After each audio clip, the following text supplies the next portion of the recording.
All right, welcome everybody to the live stream. I hope you have had a great week.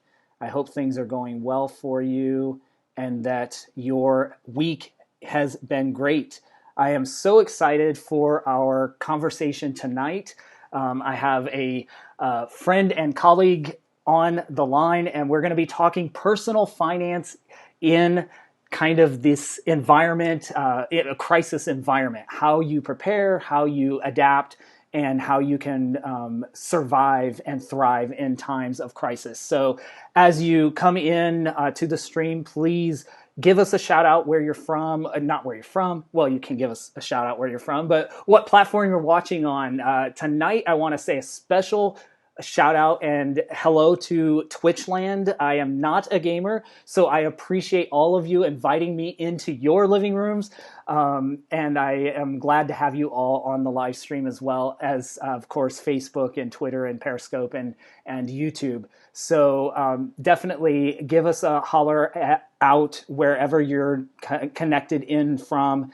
And I would love to connect with you on the live stream tonight. So definitely, as you come in, also share the link. If you're on YouTube, you can grab the URL right out of your URL bar and share it out to your friends. Have them join this conversation. It's going to be really dynamic and exciting. A lot of great information from Sarah Catherine this evening. And I also encourage you to comment and to interact on all the platforms. I should be able to see your comments pop up. Hey, Alec, I am glad to have you on the stream. Just feel free to shout out. And if you have questions as we go along, please definitely bring up your questions. You don't have to wait for a pause in our conversation to do that. Go ahead and type your questions into the comments, and I will bring those into the conversation, and we'll try to get as many of those answered as possible. So definitely give us a holler out as we get going. And would love to have you join. So let me see. I am kind of a technologist by conscription. I did not grow up as a digital native, so I am used to kind of figuring out technology as I go, and it's not always a smooth ride, but I'm excited to get going this evening. So let me go ahead and introduce my guest this evening. I'm excited to welcome Sarah Catherine to the live stream this evening. She is the author of the upcoming book, But First, Save 10, the one simple money move that will change your life. She is a financial, I say, guru, and the founder and CEO of Aptus Financial. And so I'm excited to have her on the live stream this evening. Sarah Catherine, welcome to the show. I'm so grateful to have you. Thanks for joining us. Steve, thanks for having me. You are so dynamic and so intellectually curious. Like, there's no telling what's about to go down on this live stream, but I'm ready. I'm excited as well. It's gonna be a lot of fun once we get this party rolling. And so I really want to kind of jump out in front of this and first start off. And if you would tell us, just a second, I was saying I realized my live streams are in my ears. So, okay, we're good. Would you tell everybody a little bit about the book, But First Save 10, kind of the premise of it, and when it's coming out? I would love to hear a little bit about that project you've been working on for probably the last year or so, right? 3 years. Oh, gosh. Okay. Yes, it has been a 3-year project. And,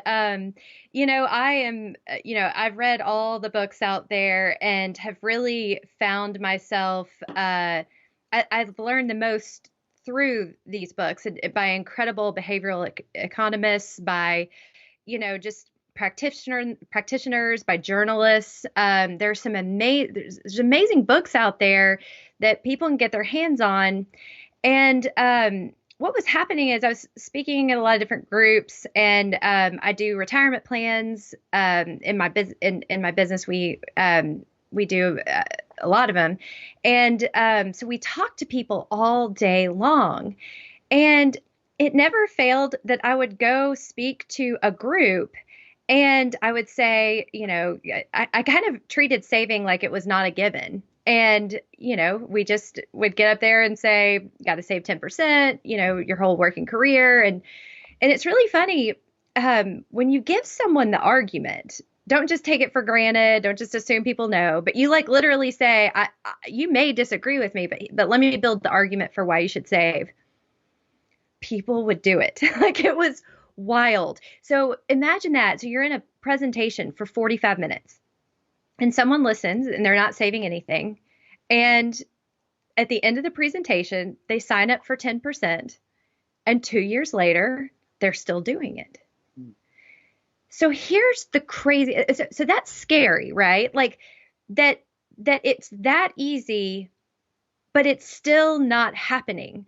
So that's what's terrifying to me. So that's what gave me the idea to start this book, is to say, wait a minute, there's only so many retirement plans we can do. I mean, our reach is not that much. Like there's something about the way that my team and I were presenting it that I thought we've got to get this further out. And that's what this book is. So what the book does is it walks people through our brains. Our brains are actually not our friends when it comes to money in a variety of a variety of ways, and saving is one of them. So anybody who beats themselves up about saving, let me just tell you, as a former like major spender, I still love to spend. But we are not wired to do it at all.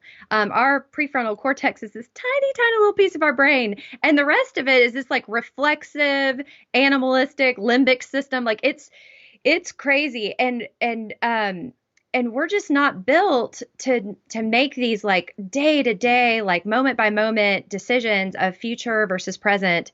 And we also live in a really consumer environment. Like we don't operate in a savings environment. Like no one talks about it. I mean, like you're not at dinner with friends like, have you seen that new mid-cap 401k? I mean, it is the coolest thing, right? Like we're not doing that. No one talks about it. Now we can talk about our spending. Like you could post a new picture of your new Range Rover that you just got, Steve, the other day, and everyone would be like, woohoo, good job. Right. Like, like we'd be so excited about it. But, and just kidding, you did not buy it. I don't think you did. Made that up. Yeah, no. But yeah, so you can't, like, it's not part of our conversation. So if you present this argument to people and just say, look, here's how our brain works. Everyone knows they need to save. So I'm saying something that's deeply resonating. And so then you create the path to do it. Like, okay, here's how I physically want you to do it. Like, I want you to stop reading. I want you to call up HR. I want you to do this, do that. And it's essentially getting automated. Right. Well, the research shows that once you choose it, you have a 10% chance of ever backing down your savings. So when someone decides to do that, they're a saver for life. Yeah. That is what this is. It may seem simple, but first save 10, but it's actually a very powerful thing that people can do, and they feel good doing it. So we had a lot of test readers. So we're going after your people. We're going after young ones. And everyone has told me, like, you cannot write a financial book for young people. They won't read it. And I'm hoping we buck that trend. We had a bunch of Gen Zers read it. And this is during the pandemic, mind you. And I mean, one of them said that she got her parents to read it and they started saving almost immediately. So it is really funny, like, to see these young women mostly saying, yeah, like, because of it, I changed this, there's this or this. Like, the argument is there. It just, people just need to hear it. And so that's what this book is. Like, I want people to not believe that finances have to be a rite of passage, debt has to be a rite of passage, or screwing up with finances. Like, it seems like that's what people think. And so this is basically you can get it right from the beginning. You don't have to be like me. Yeah, and it's interesting you mentioned the psychology of saving, and I've experienced that for myself, and realizing that once I don't miss it, when I don't notice it coming out of my paycheck every pay period, then it just goes and does its work.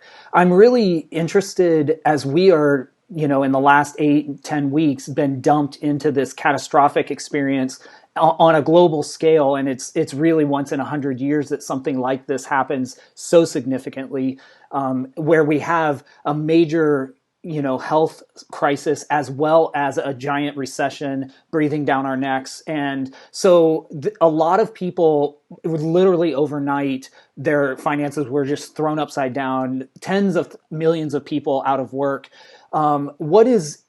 Let's start kind of for the people that are joining, that are in that desperate place.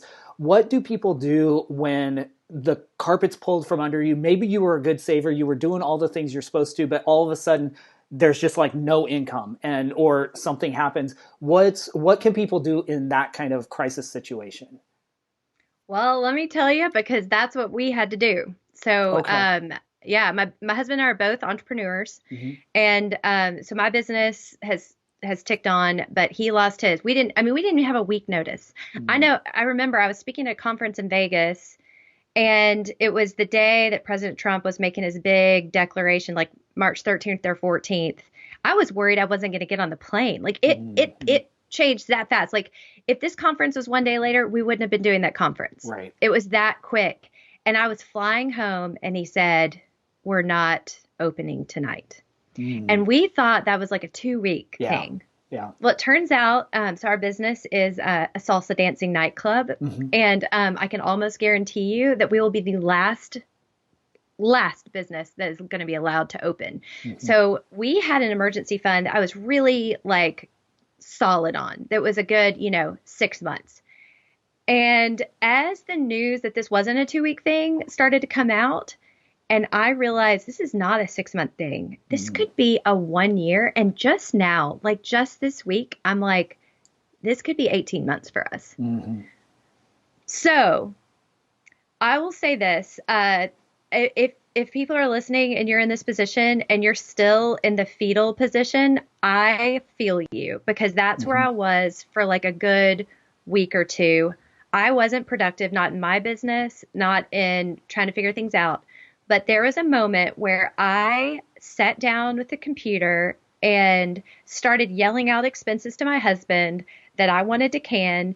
And it was the most therapeutic thing I'd ever done. Now, cutting expenses might seem like a real, oh yeah, you cut expenses. Well, there's a reason you have expenses. Right. And that's because you want to spend them. You build a life, and that's what you enjoy. I would not have cut those things, 2 weeks before. There's just no way. Like, they were a hard stop. Like, I need those things. And just cutting down, like, we cut I track our money religiously because I am a spender. We have to watch me in this house. So I have a weekly allowance, like it's doled out, like by me. I would never, like, I can't, yes, my husband doesn't dole it out, but we have agreed on what that is. Yeah. And the bank doles it to me every Monday morning. Okay. So that we cut by 30%. So just like, that means we're eating less, not eating less. We're eating more beans and rice than we did before. We happen to like it, but we really cut that to the bone. We cut every subscription we had. We have an amazing landlord who it just makes me tear up, but let's just say, like, there's some real good people out there. And I know other people have said the same thing. And, we just cut where we could. And so now our emergency fund, I know, will last us a good year. If it's more than a year, we may have to make painful decisions, just like a lot of people are.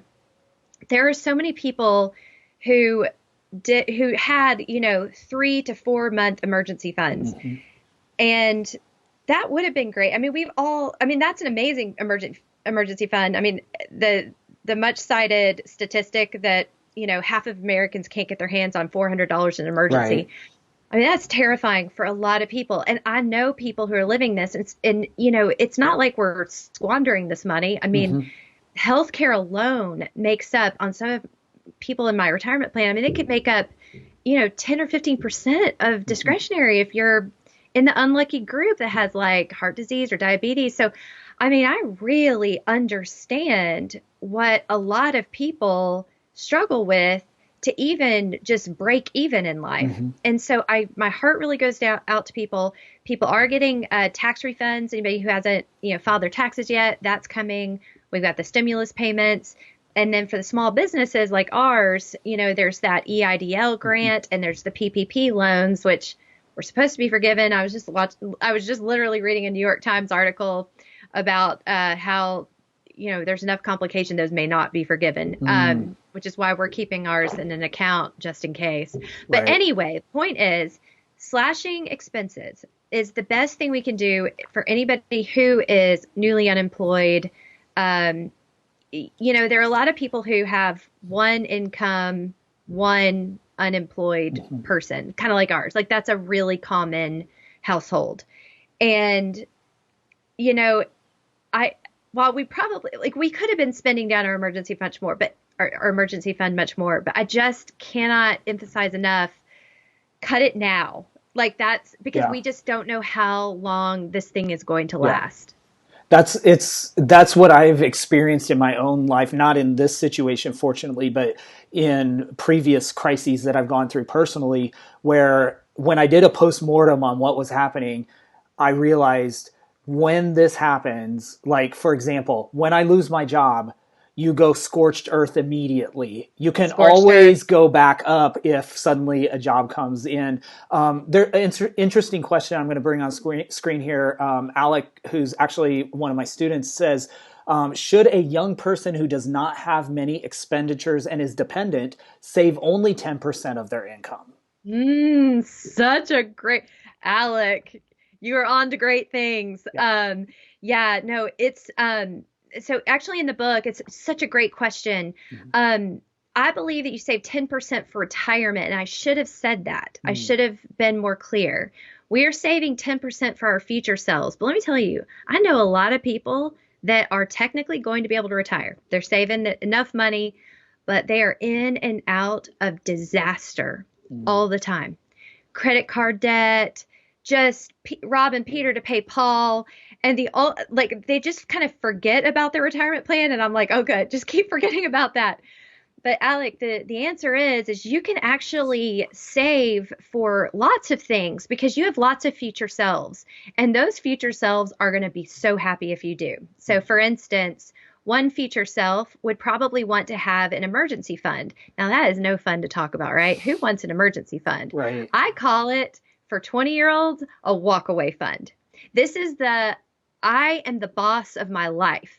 So good luck, mean boss or bad relationship, if you've got someone that you're doing this to who has a pile of cash. So I believe in having a good pile of cash. And so, if I could go back and instead of spending all my money on Lisa Frank stickers, from my babysitting money, I would have first of all paid taxes. Pay your taxes. I should have done that, right? I should have started adulting as a high schooler. It's just like there's just the mentality of the responsibility is great, but I should have saved half of my money. I should have. So that is my answer. I would save as a dependent who is not having any bills. I would say save half, and if you're working, you can throw some money into a Roth IRA, practice saving 10% for retirement. Or you can just open a brokerage account if you don't have any income, because you have to have income to open a Roth. And then save for those little things in the future. Save for your next car. I didn't get a car. It's so funny, Steve. I was 16 and I thought I'd have to buy a car. But until my 16th birthday came, and I was one of 3 16-year-olds in my high school that did not get a car. I just thought you get a car. Right. I didn't know that you don't just get a car. Right. So anyway, I didn't have a car. So I learned that lesson pretty early. Wait, if I don't save for something, I'm not going to get it. So it's a really cool thing to have these intermediate savings goals. And again, here's the ticket, Alec. This is the secret sauce to getting past that brain, because every adult will tell you that's not saving, that at some point in their life they started a savings account, they put money in it that first month, maybe the second month, they rated it by the third month, and then gave up, assuming they just weren't savers. This is my best advice to you, is I want you to not only set up the saving account or multiple savings accounts. You don't have to have just one. Name them. You can actually set up automated contributions to them. So don't just say, I hope to save $50 every single month into my car fund. Say, hey, bank, here's my checking account. Here's my savings account called car fund. Hey, can you please transfer on the 5th of every month, $50 into that? It's amazing how that one little, circuit that you don't have to touch in your brain could actually mean that you could wake up a year or two later and have some nice little piles of cash. Yeah, that's such great advice. Actually, that's how I have paid off my car. Really? Quicker is I set up multiple savings accounts and tell the bank, go, put extra, and I do it every week so that then I'm paying down on the principal faster, and just being consistent, and it's a system, so I don't have to think about it. It helps retire that debt much quicker. And then now that I should have that next month paid off. So then the plan is to, keep doing that into that savings account. So it sits there for 5, 6, 7 years. And then if I need a car down the road, I can purchase something cash.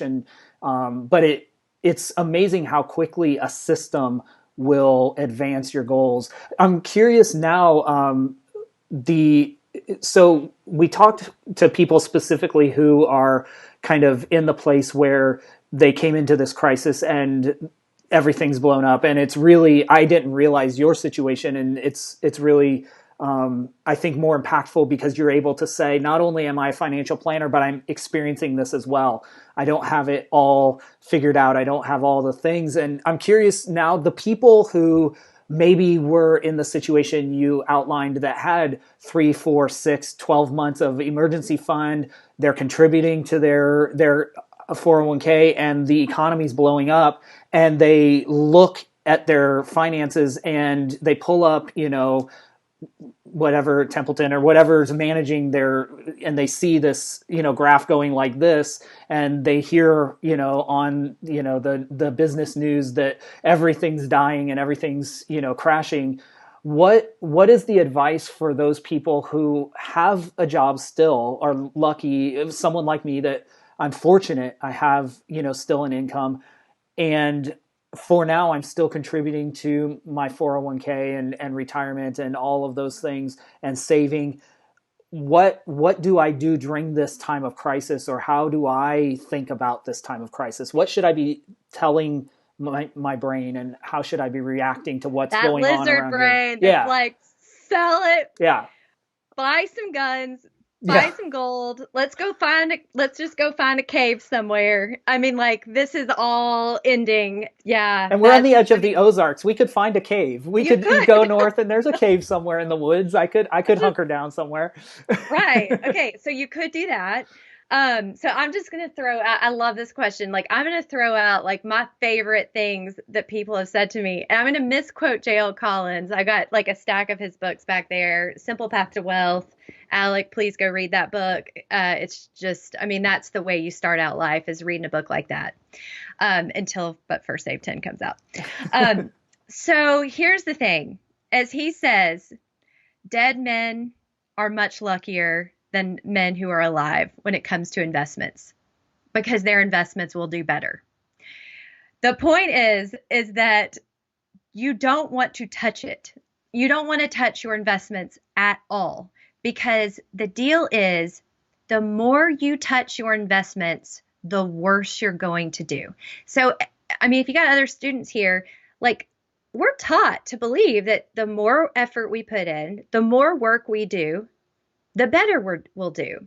But let me tell you, I have participants in my retirement plans that, did this, went ahead and did what I asked them to do, put it into a fund, and they are doing better than Harvard, Princeton, Yale educated stock pickers who are managing mutual funds and making millions of dollars.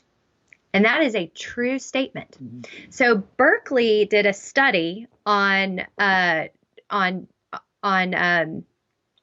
overconfidence in investing, and they found that the more the more trades done in a portfolio was correlated with a worse outcome.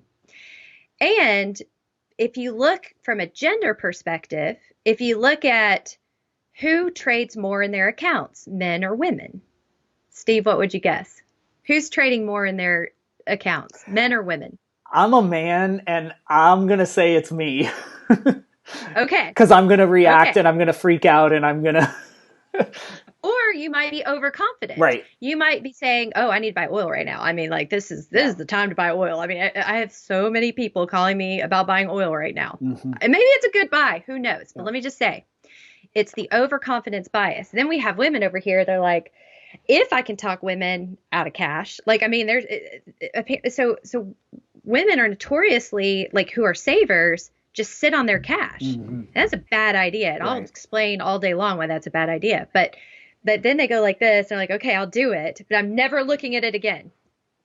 This is why Vanguard, Fidelity, Schwab, all the major companies out there, they have the statistics on performance and they have gender.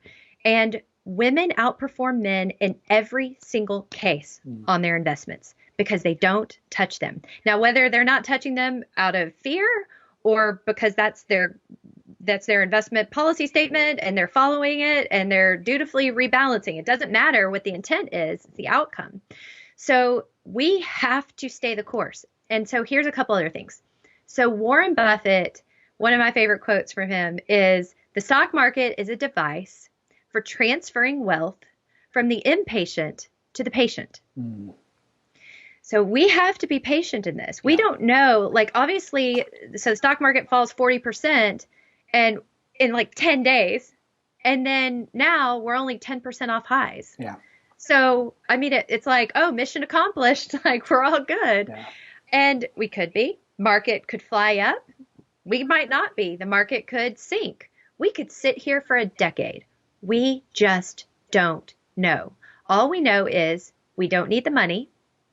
And if you find yourself looking at your retirement plan, that's not good, because you should have a moat around your retirement plan. Mm-hmm. And that moat is called an emergency fund. Mm-hmm. That would prevent you from ever being tempted to raid a retirement account, especially when it's down. Like, you don't want to sell at a loss, right? That's so we fully expect. Oh, go ahead. No, I was going to say that's one of the best lessons I ever learned when I was in high school. Our economics instructor had a financial planner come in. Incidentally, I grew up in Omaha, so Warren Buffett's hometown wasn't in his neighborhood, but this financial planner said something similar. He said, "You don't lose the money until you sell." Until you sell, you have not lost any money. Yeah. Yes. And so it's like watching, especially he was talking to high schoolers. So it's interesting. Alec actually popped another question up. He talked about the richest man in Babylon mentions budgeting plan of 10% savings, 70% necessary expenses, 20% debt, because none of those expenses apply to Alec specifically. Should he redirect all his money into savings? And then he says, should I begin investing the majority of my income in tangible assets and stocks and mutual funds? So can you talk a little bit about investing if you're anybody, but especially somebody who's starting out, finishing high school, going on to college and thinking about these things? What kind of money, I guess, tools do they need to be focused on, or where should Alec be investing? Okay. Alec, here's a good book. Is that backwards? Simple Path. Let me move your name out of the way. Simple Path to Wealth, J.L. Collins. Excellent. Okay. Fantastic book. So what I like about it is it's going to address that savings rate. And I'm telling you, if you come out of the gate, so he has a 50% savings rate, and he's always kept a 50% savings rate no matter what, which can be really hard. And then investing in just a broad stock market for your long-term money that you don't plan to touch until you're in your 60s. I can't imagine being in high school and ever imagining that I'll be in my 60s, but one day you will. So be kind to that 65-year-old. But here's the thing. Richest Man in Babylon, by the way, is also just a winner. I mean, whoever suggested that book, like that's a fantastic book. It's a little bit hard to use those percentages. I try to stay away from them. So for instance, for fixed costs, which I'm assuming they mean, housing and, mortgage payment, rent, I'm a real big fan. I had an op-ed in the paper of not having overhead be more than 14%. I find it gets real hard to save because we have created so many more expenses. Even since Richest Man in Babylon was written, we just have a more complicated life. Like, what did people pay back in 1940 on their cell phones? I mean, Steve, do you remember how much a cell phone cost in 1940? How much was a Spotify subscription back then? And, whatever. Like I get Amazon, Audible and Amazon boxes at a twitch of a finger. You can have 5 boxes show up on your doorstep. We just have a more complicated life now. And so why make it so much more complicated by crowding out so much of your budget immediately with overhead? So the secret to life, Alec, is low fixed overhead. Yeah. So absolutely. That would be my best advice, is keep your overhead low. You will have so much fun. You will take vacations. You'll travel the world. You can start businesses. Like Steve, that's in your area. I mean, man, entrepreneurship is down, right, Steve? Like it's down, undoubtedly. There has been a 20-year decline, and I swear to you, it is because people do not have a pile of cash. Yeah, you can get loans all day long, but you've got to have cash to live on. Like you have cash to dare yourself to even dream up that business. Yeah. So yes, I highly, you will never. I should say never say never. I haven't yet met someone who regretted saving. Yeah. I just have never. You could, like you said before, like when you went through that kind of exercise where it's like slash and burn expenses, you can always put them back. Yeah. I mean, that's the thing. It's real easy to ramp up a lifestyle. It's real hard to bring it down. So if you come out of the gate as a young person, saving like Alec is doing, thinking about that, it's amazing. And then, I would only invest any money that you truly don't want to touch for decades. The rule of thumb is you don't want to invest money that you need to put your hands on in the next 5 years. Don't put that in the stock market at all. So just, the more you can spare, the better, and just put it in the total stock market index. I mean, you don't have to be creative. The less creative, the better it'll do. A lot of people think young people should play with stocks. I just don't get it. I mean, that's what you're doing. When you buy the whole stock market, like the VTSAX is a real cool thing, apparently, among Gen Zers. Like, people talk about it all the time. That's the stock ticker that's the mutual fund ticker, which is how you trade a mutual fund for the Vanguard Total Stock Market Index Fund. So that's just a great fund that just literally buys all 3,500 stocks in the U.S. stock market. So it's like, as people are like, man, I just bought Amazon. Did you? You get to say, yes. Yeah, I did. my little piece, but I own it. But the real thing over time, which it seems like we all, I hate to say we all know, but is kind of common knowledge that over time the stock market's always up. Over decades, it's always performing. And so to your quote from Warren Buffett, it really is, can I be patient enough to not react to whatever my lizard brain's telling me? Another thing that was attributed to Warren Buffett, and this is my kind of paraphrase, I'm not sure how exactly he said it, but he said, when people are panicked, be calm and be thoughtful. And when people are calm and think everything's great, you might want to panic a little bit. And basically if people are selling, buy. If, people are buying, don't just hold it, don't lose your mind. And that's it's so difficult. It's an easy concept when I'm in my right mind and I'm like, oh yeah, that makes great sense. Let me just set up my 10% and do this.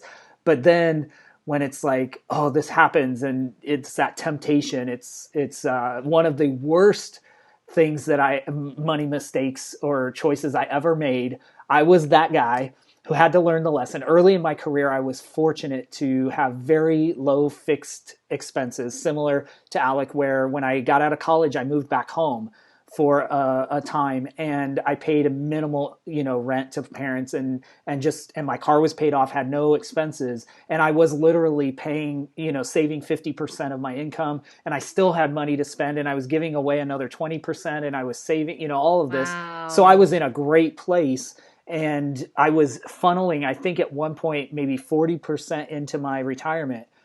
And, within 2 or 3 years, and this was right at 9/11, like when it Oh crashed yeah. and then went back up. And I, I think at one point I had $40,000 sitting in this retirement. And then I started a business when I didn't know anything about running a business. So then God punished me and made me a teacher. No, I have to teach it the rest of my life in some form or another because I didn't know. But then I looked and I panicked and I used that Yeah. money and I thought, man, now at 43, if I had held on for 20 years to that 40 grand, even if I had just let it sit and never added another dollar to it, what would I have? And so those lessons are hard learned, but I'm excited for someone like Alec that's thinking this way ahead and learning from, people like me that have made the mistakes to be able to take advantage, because then he'll be set. And so those of you that are joining in and people are bumping in and off, feel free to drop your questions if you have them in the comments, or if you have just comments, feel free to do that, and we'll continue the conversation.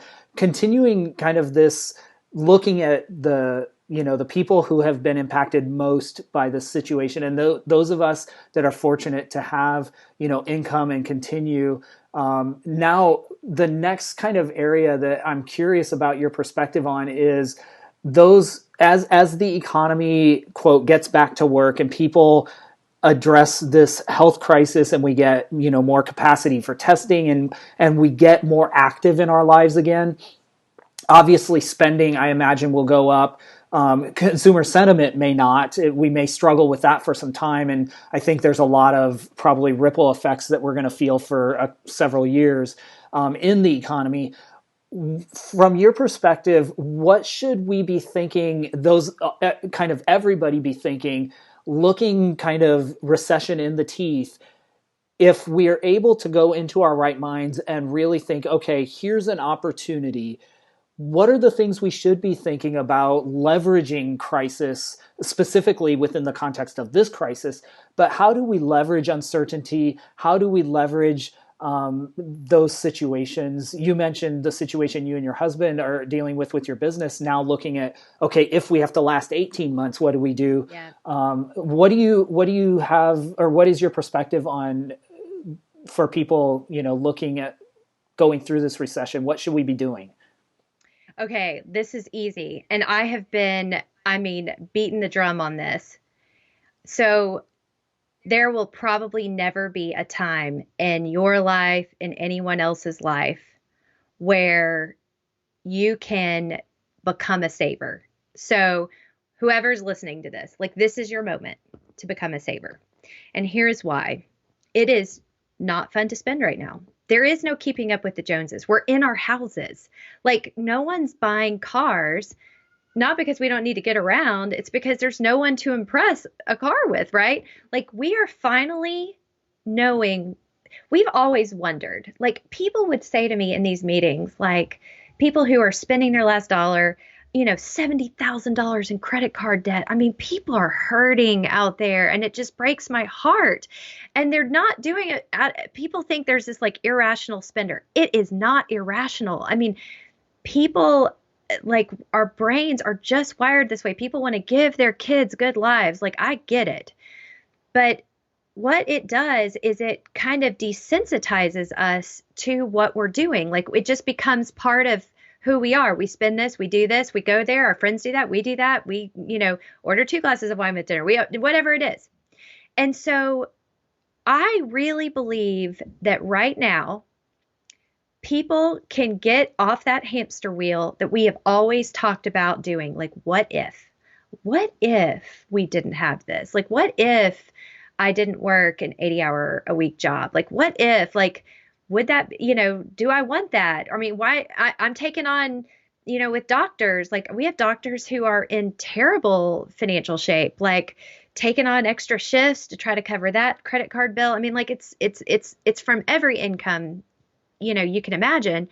And, there's always this like wonder, okay, well, we're here. Of course there are a lot of doctors on the front line, but there are a lot of doctors who are home, like, dermatologists, orthopedic surgeons, like people are getting a taste right now of their own freedom. Like, I know what it is like to wake up when I want to wake up, to not have to set an alarm clock, to not have to get dressed wearing something I don't want to wear every single day. I get to know what that is like. And guess what? I don't want that to end. And so, yeah, maybe when the economy opens back up, I have to put back on the suit and tie. I have to go back into work. But you know what? For the first time, I'm going to have a plan for in 3 years. That is not the case anymore. Mm-hmm. I believe people can make radical life changes at this moment. And here's the thing.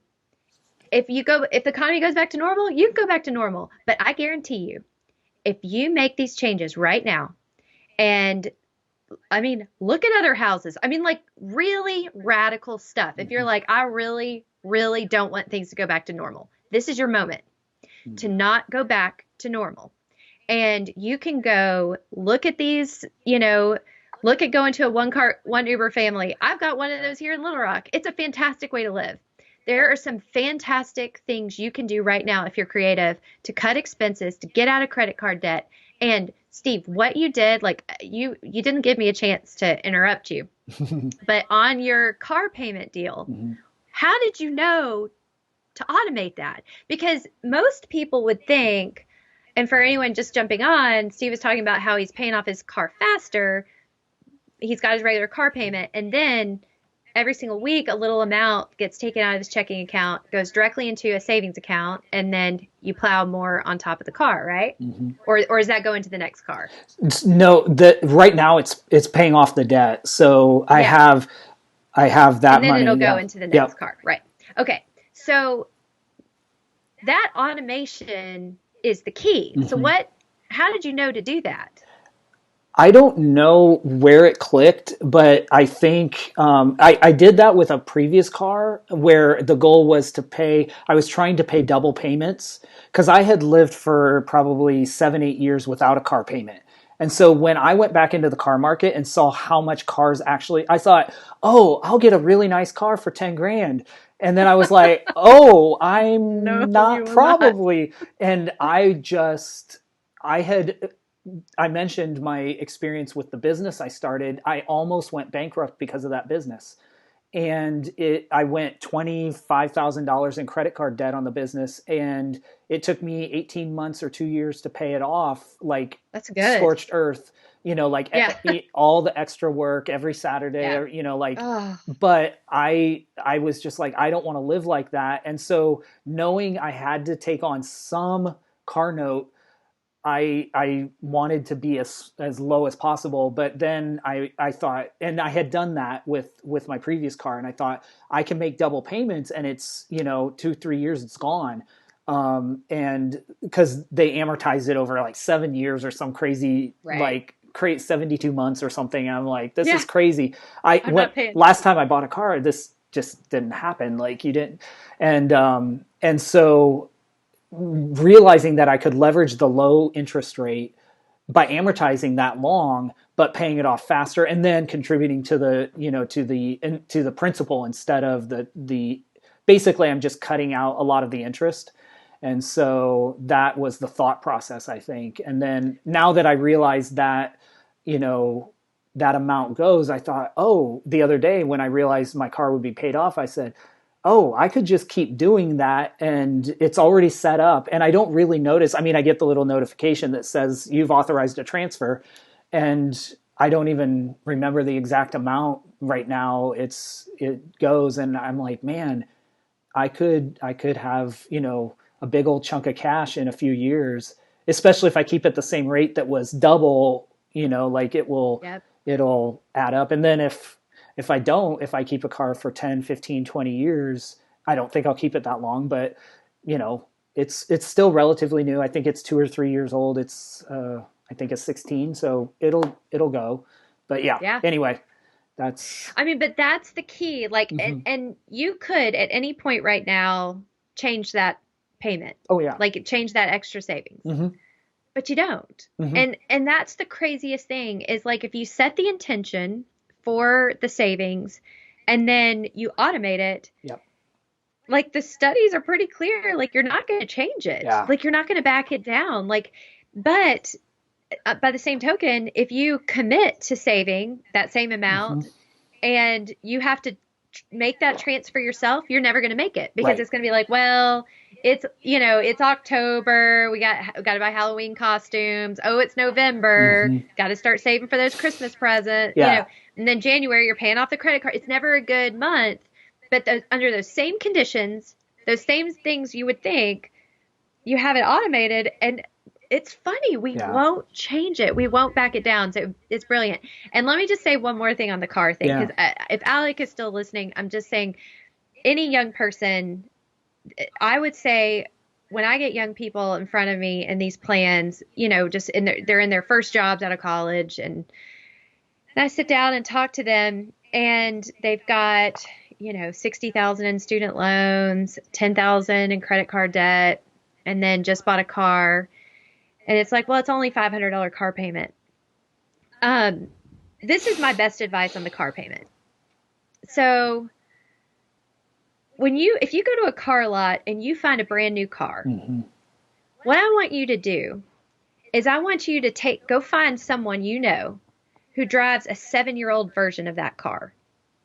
And I want you to get in that car, and I want you to drive it around. And I want you to smell that sweaty gym bag, and I want you to see the discarded Starbucks, cups on the ground, and, hear the rattly engine, not be able to connect your Bluetooth because the technology's that old. And now say, would you pay $500 this month to drive this car? Because here's the thing. This is the way these dealerships get you. It's like, oh, it's only $500. And look at this gorgeous new car I get to drive. And then you go to the old one. So what people don't realize is then I'm talking to yourself in year 6, and you're like, oh my God, I just have one more year of that car payment. I mean, one more year. I mean, these people are like counting down the minutes that car payment being over, and then they go do it again. Yeah. So anyway, it's just people get the car payment, the big cars is definitely the thing that I just wish that people in their early 20s would just avoid. Drive the clunker, drive it. I mean, like, drive it until the wheels fall off, because there's really no advantage, especially when people are coming out with student loan debt. Women have a lot more student loans on average than men, even though we get the same education. It's a curious situation, but we're seeing some of these student loans that are 30, 40, 50, 80,000 for an undergrad. Yeah. So first of all, don't do it. Remember, if it says loan on your financial aid package, you are saddling your future self. You're not starting out at zero on the start line. You're starting out behind it. And remember to multiply that number by 4. Wow. Because it's 4 years of student loans if you're going to stay there for 4 years. So, I mean, there are people going to University of Arkansas that, Steve, are going to have $80,000, $90,000, $100,000 in debt. Yeah. Yeah. But they're just not doing the simple math of a loan versus a grant. Right. So my best recommendation is to be as debt averse as possible, like just as possible. Don't get into credit card debt. There's some people think that that's the only way to build credit. It's not. There are other ways to build credit. But yeah. And so as we're kind of heading into the final stretch here of this program, as people are looking, I think it's really, I've been thinking about what you said about this is the opportunity. This crisis has given all of us an opportunity to reevaluate. Last week on the live stream, I had Dr. Jennifer Gresham, who is the executive director of an organization called Work for Tomorrow, and it's about like reimagining work and what work could and should be. And so we had a great discussion, and she said something very similar, like this is a chance to think about normal, like what is normal. And it really made me think, like, and I've been thinking about this, realizing like, do I how much rent do I really need, or what mortgage do I really need, what do I want, in quality of life, what do I actually need, how much stuff do I need, what are the things that I need. And it's given me an opportunity to really, I'm in the process of just reevaluating all those things. But I think you're right, this is a chance for people to really step back and say, what do I want? Normal's been completely blown up. Like, it doesn't, what we thought was normal doesn't really exist right now anymore. It's not terrible for a lot of people. Yeah. Normal's blown up, and it ain't bad on the other side. Yeah. Especially if you can, I think, kind of summarizing what you said, is reduce your overhead, reduce obviously your debt or retire debt completely, and maximize savings. All of a sudden, I'm starting to look at how much do I actually need to make? Because one of my goals in life ambitions is to, because I was taught, to save 10%, give 10%. And when I was a kid, I was like, wouldn't it be cool if I could figure out a way to live on 10% and give away 90%? That's really cool. That's and really cool. I don't know that I'll ever be in that situation, but could you imagine like getting to a place? And I always pictured it like, oh, I'd have to make, if I wanted to have a lifestyle of $100,000 a year, I'd have to make $1 million a year to live that way. But then I realized if I reduce what I need to live, and I can live on, 20 grand, 25, 30 grand a year, which would be really tough and really, but there's obviously people who do that with families and all kinds of, kinds of things, like what I could give, a lot of money away. And that's I think a challenge that's really interesting for a lot of people, whether that's your dream or not, or something else. Any last minute questions? I want to make sure if there are last minute questions, this is the time to put them in the comments, y'all. Those of you that are joining us, I appreciate you that have hung on and stayed with us over the last hour. It's been a really dynamic conversation. Any last minute questions, be sure you get those in. Is there any kind of aspect of this, thinking about, thriving through crisis? Are there any components that we've missed or that we haven't hit on, that we need to give a shout out to, from the standpoint of, people rectifying their financial situation, or, going forward in a way that allows them to thrive? Yes, this is it. And it's what we've been talking about, but this is it in a nutshell. It's for the first time in our lives, we can now know what our time is worth. And this time is it's yours. Like, it's your precious commodity. And I think that in our prior normal, we were very willing to just give it away. Right. And sure, we traded it for things and houses, and we trade it for all kinds of things. But I think for the first time, we can make personal decisions on how expensive our time is. And I would highly recommend people journal that, discuss it with spouses, have the conversation you just had with all of us, which was really generous.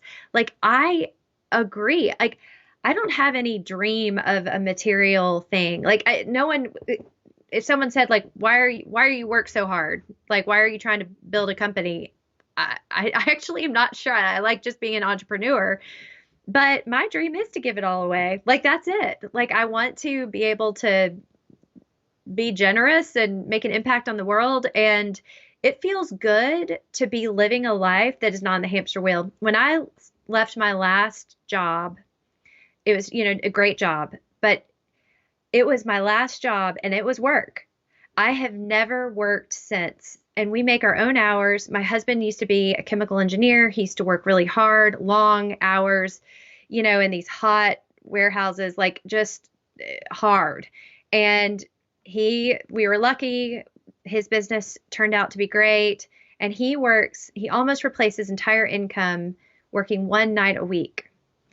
I think we can design now, of course, we didn't expect a pandemic to happen. So maybe I shouldn't be, declaring victory just yet. But the point is I do think that we can think outside the box. I don't think we have to sign up for 9 to 5 the rest of our lives. Maybe we do have to for 20 years or 30 years, but there is a movement called Financial Independence Retire Early. It's called the FIRE movement. And my husband and I, we have a 35% savings rate, and I am a non-saver. I'm a committed spender. And once I got a taste of the freedom that came with saving a little bit, that led to saving more. It led to saving more. It led to saving more. Then it led to me leaving a job, my husband leaving a job, defining life on our own terms. I just can't recommend it more.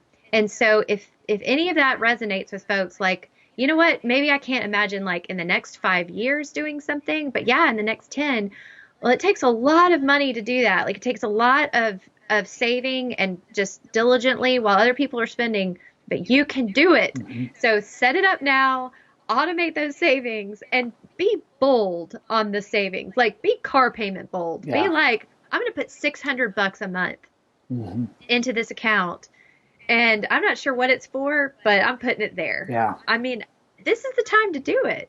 Yeah, it'll change your life. And that's those that are watching. This is the time if you are wanting to have some additional guidance and some additional help with setting up those systems. If you're not sure where to get started or how to set it up, definitely reach out. AptusFinancial.com is the place to go to find and to connect with Sarah and her team and to see what the next step is for you, to really take a look under the hood of your finances. That's the place you want to be. As we mentioned at the beginning of the live stream, Sarah Catherine has her book coming out. It's July, correct? Yes, July 22nd. But first, save 10. Again, one simple money move that will change your life. It is that first 10. And I guarantee you will become addicted after the first 10. You'll want to go into your HR department and say, bump it up another 2 points, bump it up another 2 points. And another tip, this just popped in my head and may be helpful practically as a tactic to people. And I did this when I was given a raise, I automatically told them to take and contribute that and add it to my contribution. So that's one thing you can do is if you find that, oh, I'm getting a 3% raise or a 4% or whatever, be unafraid to contribute that to your savings. And those are simple ways where you can continue your lifestyle and not miss the money, but it can really pay dividends down the road. What date is the book come out? July 22nd. And we're being a little fuzzy on that because of the pandemic. Sure. They're saying they're not entirely sure. They can't be firm on publishing dates, but that's the targeted one. It's in pre-order right now. Yes. So my publisher has it up on Adalia Press. You can Google Adalia Press, Save 10, but first Save 10. Any women listening, we also have a Save 10 Facebook group where we discuss money in a really safe environment because a lot of women are intimidated by talking about money in public. And we talk about everything from paying off credit cards to, daycare costs, everything. So hope you join us there. And yeah, thank you for the shout out on the book. For Appreciate that. And for those of you that are watching, that link is already in the show notes under the video on YouTube specifically. So definitely get that book pre-ordered so that it's in your hands as soon as it comes off the press. Reach And I'll sign it. These pre-orders are getting signed. And let me that's just say, I'm putting all of my best financial mojo into those signatures. I saw that on the site. Yes, you get a signed copy if you pre-order. So definitely do that. I'm grateful for all of you joining me tonight. We will be back next Thursday at 7 p.m. Next Thursday is going to be Dr. Sebastian Garcia Dastunge. I think I pronounced that correct, Well or sort done. of correct. He will correct me, I'm sure, with my Spanish pronunciation or my botched Spanish pronunciation. But he is an expert in supply chain management as well as consumer behavior. So we will be talking about the impact of the interrupted supply chain on consumer behavior in this crisis. And so that will be a conversation you won't want to miss. We'll hopefully get the answer to where did all the toilet paper go? So definitely join the conversation next week. You can already go to YouTube and set a reminder for that. You can subscribe to the channel there on YouTube, or wherever you are watching will be the same time next week. So I encourage you to do that. The last thing is to thank my guest. Thank you so much, Sarah Catherine, for your generosity of time and spirit, for joining us this evening and sharing your advice and wisdom this evening. It's been a pleasure having you on the show. Likewise, Steve. Thank you so much